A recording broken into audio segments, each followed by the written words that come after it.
गाणे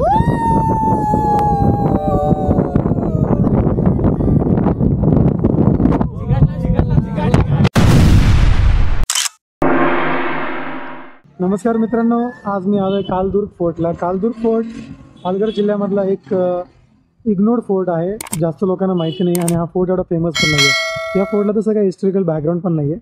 इथे येण्यासाठी आपल्याला याचे पालघर स्टेशनला कुठल्याही ट्रेनने, लोकल किंवा एक्सप्रेस ट्रेनने पालघर स्टेशनला येऊ शकता आणि तिथून शेअरिंग ऑटोने किंवा बसेस पण थांबतात. कारण हा जो फोर्ट आहे हा पालघर जो वाडा हायवे आहे त्या हायवेवरतीच आहे.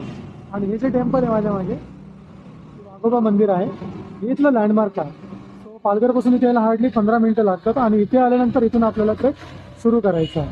सो इथे थोडीशी माकडं वगैरे आहेत, त्यांना थोडंसं खायला टाकतो मी. तसं द्यायला नाही पाहिजे, बट हेल्दी फूड आहे. थोडंसं देऊन मी पुढे ट्रेकसाठी निघतो आणि मग पुढचे तुम्हाला काही सीन्स दाखवतो व्हिडिओमध्ये.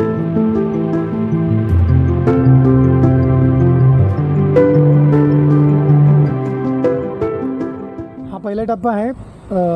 आपण इथून सुरू केलेला आहे बेसपासनं आणि इथून आता सुरू करणार आहे. तर पहिला टप्पा साधारणतः आपण एक अर्धा तासामध्ये क्रॉस करतो आणि दुसरा टप्पा परत एक अर्धा ते पाऊण तास लागतो. टोटल एकदम आरामात जरी गेला तर 1.5 तासाचा हा ट्रेक आहे. खूप सोपा आहे. लहान मुलंसुद्धा हा ट्रेक करू शकतात. फार इझी क्लाइम्बिंग आहे आणि आज पाऊस पण नाही आहे, सो त्याच्यामुळे अजून जास्त इझी होणार. जर पावसामध्ये थोडंसं डिस्टर्ब होतं पण तशी मजा पण येते. सो आता सुरू करतो इथून आपला पहिला स्टेप. वरती चढताना असे गोल दगड गोटे आहेत, खूप स्लिपर आहेत. आज पाऊस नाही, नशीब पाऊस जर असेल त्याच्यावरनं खूप स्लिप होतं. आणि वरती जाताना मी बरेचसे लोक बघतोय, मराठी लोक मेजरली इथे आहेत. एक अमोल पण आलेले आहेत. अमोल पण ब्लॉगर आहे. सो व्लॉग करायला बरेचसे लोक इथे येतात आणि कसं करायला पाहिजे, बिकॉज हे दुर्गम किल्ले आहेत आणि जास्त फेमस नाहीत. अशा लोकांची माहिती लोकांपर्यंत पोहोचली पाहिजे, कारण याला काही ऐतिहासिक वारसा नाही आहे किल्ल्याला, त्यामुळे जास्त लोक इकडे येत नाही. पण मी बघितलं गर्दी खूप आहे. मे बी आज संडे असल्यामुळे गर्दी असणार आहे. अर्धा गड सर केला आहे. चढायला इतका स्टॅमिना लागतो ना की माझी सगळी टीम मेंबर्स आहेत ती मागे राहिलेली आणि मी पुढे आलो आहे. चढणं तसं सोपं नाही आहे, बिकॉज एक हाताने आपल्याला कॅमेरा पकडायचा आणि एक हाताने या पायऱ्या चढत चढत जायचं आहे. सो हाईट जर चांगली असेल तर विदाउट सपोर्ट तुम्ही चढू शकता. हाईट कमी असेल तर मग तुमचे हात भरल्याशिवाय राहणार नाही, कारण तुम्हाला हात हा लावाच लागतो दगडांना किंवा झाडांना सपोर्टसाठी. पहिला टप्पा चढून झाला आहे आणि इतका दम लागला आहे, घाम पण येतो आहे. आणि पाठीमागे जे काही व्हाईट दिसतं आहे, व्हाईट क्लाउड, या साईडला जर बघितलं खाली, हे सगळं धुकं आहे पूर्ण. जसं तुम्ही वरती पीककडे जातात ना, धुकं चालू आहे, कारण पावसाळी सीझन आहे. पावसामध्ये उंचीच्या ठिकाणी धुकं येतच. धुकं म्हणजे त्याच्यामध्ये पाण्याचे ड्रॉपलेट्स पण असतात आणि जसं तुम्ही वरती जातो तसं पावसाचे थेंब पण लागतात, मग थोडंसं छान वाटायला लागतं. आता जवळपास अर्धा फोर्ट चढून झालेला आहे. अर्धा तास झाला फक्त, कारण मी फार सरसर आलो, खूप फास्ट आलो मी. आणि आता अजून वरती जातो आहे. धुक्यामध्ये हरवलेली वाट शोधतो आणि बघतो याच्यामध्ये अजून काही थंडावा जाणवतो की नाही, कारण असं वाटतं ना आता खरंच पाऊस यायला पाहिजे. आधी वाटलं की पावसामध्ये नको भिजायला आज, पण असं खूप घाम आल्यानंतर, असं थकल्यानंतर वाटतं की पाऊस यायला पाहिजे आणि आल्यानंतर मग मस्त भिजव त्याच्यामध्ये. आता इथनं सुरू करतो दुसरा. सगळं दिसतं आहे ना एकदम डार्क, याला डार्क फॉरेस्ट म्हणतात. कारण इथे बघा दगड जे आहे त्याच्यावरती शेवळ आलेलं आहे. अलगे वाढल्यामुळे ते दगडाचा रंग काळा झालेला आहे, काळा आणि हिरवा पण. झाडांचे जे बुंदे आहेत, स्टेम्स आहेत, ते पण काळे झालेले आहे.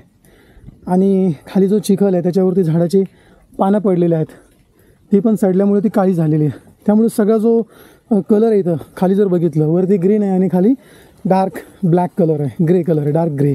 त्याच्यामुळे याला तुम्ही ब्लॅक फॉरेस्ट म्हणतात. ब्लॅक फॉरेस्ट केक खातो ना आपण, तसं काही चित्र दिसतं इथं. आणि ब्लॅक फॉरेस्ट किंवा डार्क फॉरेस्ट म्हणताय कारण विजिबिलिटी खूप कमी आहे.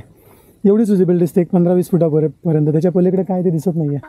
डार्क फॉरेस्ट आहे, खाली वरती ग्रीनरी आहे आणि त्याच्यावरती धुकं आहे.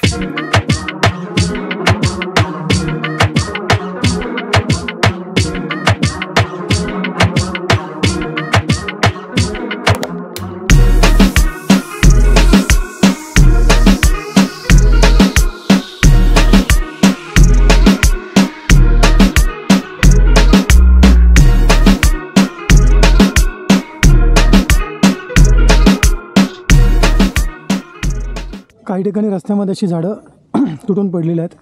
इथनं खूपच वाकून जावं लागतं आहे आणि असा पण रस्ता आहे. सगळी झाडं तुटलेली आहेत, पडलेले आहेत. रदर पावसामुळे पडतात आणि थोडासा रस्ता अवघड होतो. आणि ही अशी जी दगडगोटे असतात याच्यामध्ये जर बघितलं तर थोडंसं चिखल पण आहे चिखलामुळे कपडे तर भरणारच आहे. अजून एक की टी शर्ट तर घालूनच येऊ नका, कारण टी शर्टनं मी टी शर्ट जो घातलेला आहे बारीक बारीक किडे ना चावत आहे. सो मी रिकमेंड करतो की जे फुल स्लीव्स असतात शर्ट, हायकिंग शर्ट्स असतात फुल स्लीवचे ते घाला, किंवा इनर शर्ट्स पण असतात, आणि फुल पॅन्ट घालाच, म्हणजे किड्यांपासून तुम्हाला त्रास होणार नाही.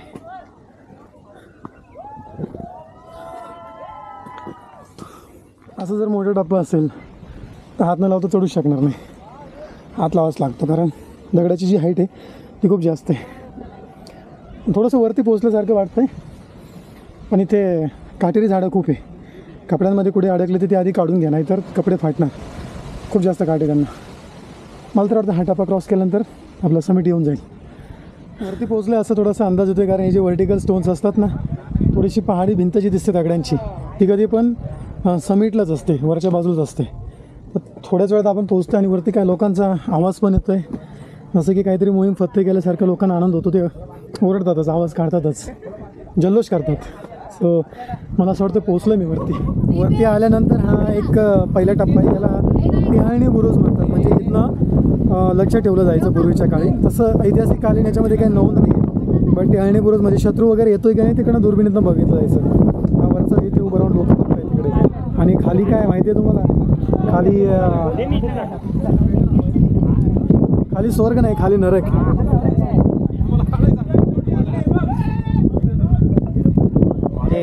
जे दिसतंय खाली ते धुक्यामध्ये स्वर्ग सर्व दिसतंय, पण इथून जर कोणी खाली गेलं तर ते सगळं माझ्यामध्ये 200 ते 250 फुटाची दरी तरी असणार आहे इथे. हा पहिला बुरुज आहे, आणि याच्यानंतर तो जो तिकडे धुक्यात जो दिसतोय तो दुसरा बुरुज आहे. इथे जाऊन मग मी तिकडे जातो. वरच्या टोकाला आल्यानंतर जसं आपण नेहमी किल्ल्यांवरती बघतो तिथं पण एक पाण्याची टाकी आहे, आणि ही प्राचीनकालीन पाण्याची टाकी आहे.